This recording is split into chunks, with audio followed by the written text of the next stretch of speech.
Cheska, baby, yung boss mo bang si Daryl, naniligaw siya sa'yo? Hindi ko alam.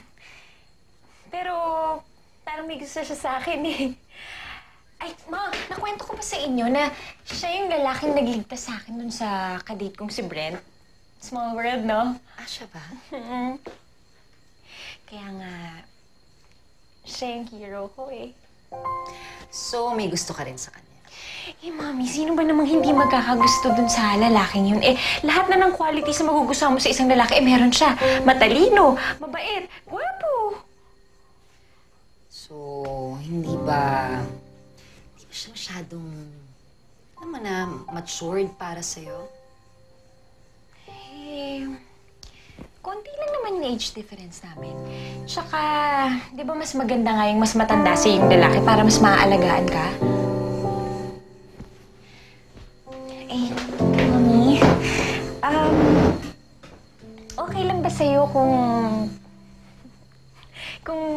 magiging boyfriend ko siya?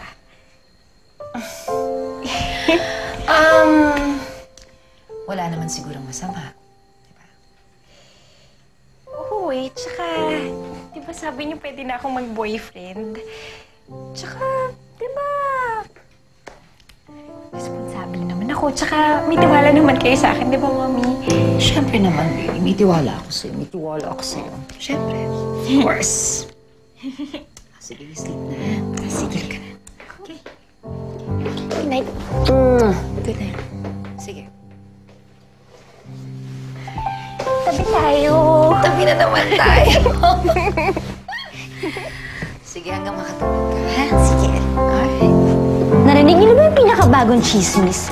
Nililigawan daw ni Sir Daryl yung bagong marketing assistant. Sino? Yung si Cheska Salcedo. Ang balita pa nga raw, parati silang nagde-date. At dinala na rin daw si Cheska dun sa bahay niya. At talaga? Swerte naman ng Cheska na yun. Actually, ano pa ba nga hanapin niya kay Sir? Guwapo, mabait, mayaman. Naku, kung ako niligawan nun, matagal ko na siyang sinagot. Hindi mangyayari yun, no?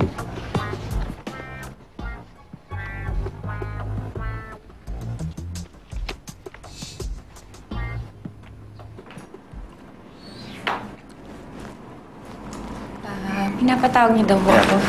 Have a seat, please. Ano kasi, Cheska, nalaman ng mga boss tungkol doon sa panliligaw ko sa'yo.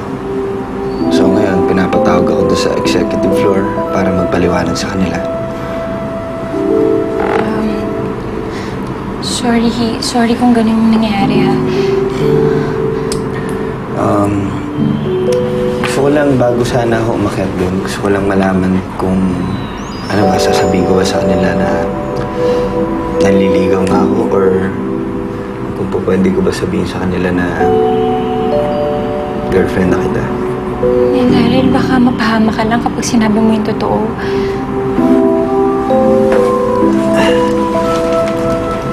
Ba't naman ako mapapahamak eh? Ako ang boss dito. Cheska, will you be my girl?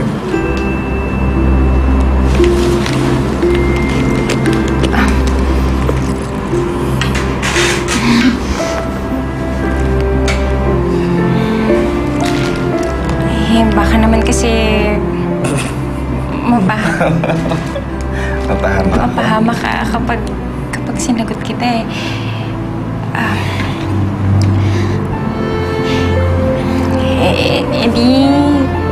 O sige, baka mamaya sisantihin mo pa ako pag hindi kita sinagot eh.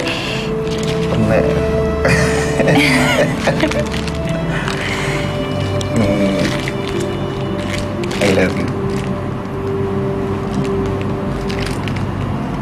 I love you.